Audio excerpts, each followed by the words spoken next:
तर गेल्या 4 महिन्यांपासून सुरू असलेल्या मराठा आरक्षणाच्या लढ्याला आज अखेर यश मिळालंय। आज या विजयी सभेमध्ये बोलताना मनोज जरांगे यांनी सरकारचे आभार मानले, तर सगळे सोयऱ्यांसाठी हा अध्यादेश काढला अशी प्रतिक्रिया यावेळी जरांगेंनी दिली। त्यांच्या याच प्रतिक्रियेला उत्तर देताना मंत्री छगन भुजबळ यांनी सगळे सोयरे कायद्याच्या कसोटीवरती टिकणार नसल्याचं म्हटलंय। जरांगे आणि भुजबळांमध्ये वेगवेगळ्या मुद्द्यांवरती कलगीतुरा कसा रंगलाय पाहूया। मराठा आरक्षणाचे संघर्ष करत राहणं इकडे काय असतं की एखाद्याची जमीन आहे, नुसतं तो जमीनच कसतोय पण त्याच्याकडे 7/12 नाहीये। किमान हा आमच्याकडे 7/12 तरी याच्यापेक्षा काय मोठा कायदा असतो, याच्यापेक्षा काय मोठा आहे। जसा जमिनीचा 7/12 आहे तशी जमीन तुमची पक्की आहे, तसा सगळ्या सोयऱ्यांचा अध्यादेश तुमचा आता कायमचा पक्का आहे। ही 7/12 म्हणते त्याला आपल्या भाषेत, शेतीचा 7/12च मराठ्यांना मिळालेला आहे। त्याच्यातल्या मध्ये अडचणी आल्या ते सोडवायला आपण सज्ज। माझं स्वतःचं मत असं आहे की हे सगळे सोयरे जे आहे हे कायद्याच्या कसोटीवर अजिबात टिकणार नाही असं माझं मत आहे। यामध्ये मराठा समाजाला सुद्धा मला त्यांच्या निदर्शनास आणून द्यायचं आहे। हे ठीक आहे की तुम्ही ओबीसीच्या 17, 18, 19% जे काय आरक्षण शिल्लक राहिलं आहे त्याच्यामध्ये येण्याचा आनंद तुम्हाला मिळतोय, तुम्ही जिंकलात असं तुम्हाला वाटतंय। पण तुम्ही दुसरी एक बाजू लक्षात घ्या, या 17% आता जवळजवळ 80-85% लोक येतील। दरम्यान मराठा आंदोलकांवरील गुन्हे मागे घेणार असल्याचे आदेश सरकारने दिल्याचं जरांगेंनी सांगितलं। मात्र भुजबळांनी यावरती काय प्रतिक्रिया दिली आपण पाहूयात। जे गुन्हे झालेले तेही पत्र सरकारने आपल्याला दिलेलं आहे। स्वतः मुख्यमंत्री साहेबांना आदेश दिले की ते तातडीने मागे घेण्यात येते, ती कारवाई आता सुरू होईल।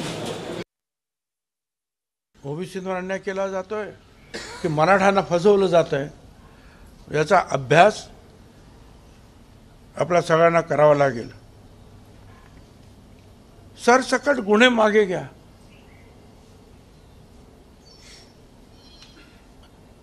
ज्यांची घरं दारं जाळली त्यांच्यावरचे गुन्हे मागे घ्या। ज्या पोलिसांवर हल्ले केले, जखमी केले त्यांचे गुन्हे असेच मागे घ्या।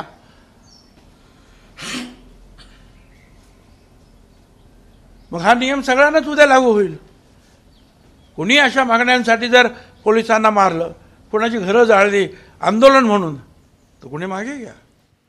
दरम्यान अध्यादेशाला धक्का लागला तर पुन्हा आझाद मैदानामध्ये येऊन उपोषण करणार असल्याचा इशारा जरांगे पाटील यांनी दिलेला आहे। मराठ्यांच्या अंगावर गुलाल पडला, मराठ्यांच्या लेकराला आरक्षण देऊन आपण म्हणलो होतं त्यांच्या डोक्यावर गुलाल टाकणार, मराठ्यांनी तो टाकला। हा विजय महाराष्ट्रातल्या सगळ्या मराठ्यांचा आहे आणि बलिदान गेलेल्या सगळ्या बांधवांचं स्वप्न साकार होत आहे। आणि पुढेही जर कधी अडचणी आल्या तर मी तुम्हाला शब्द देतो, कोणत्याही आरक्षणातल्या अडचणी आल्या तरी सोडवायला मी सगळ्यात पुढे राहील। जर या अध्यादेशाला काही धोका झाला तर सगळ्यात अगोदर मुंबईला मी आझाद मैदानाला उपोषणाला आलोच म्हणून समजा। हा ड्राफ्ट आहे, हा अध्यादेश तर नाहीच,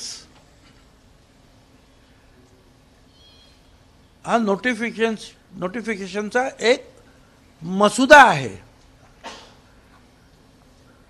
अध्यादेश या कसला अध्यादेश? हा अध्यादेश नाही, हा नोटिफिकेशनचा एक मसुदा आहे। तो मसुदा 16 तारखेपर्यंत आपण सगळ्यांनी, बरोबर आहे की चूक आहे, जे काय म्हणायचं तुम्हाला चुकीचं असेल, ऑब्जेक्शन्स विशेषतः त्याच्यावर घेता येणार, त्याच्यानंतर मग शासन ठरवतं। दरम्यान मुख्यमंत्री एकनाथ शिंदे यांनी मनोज जरांगे यांना मराठा आरक्षणासंदर्भामधील अध्यादेश सुपूर्द केलाय।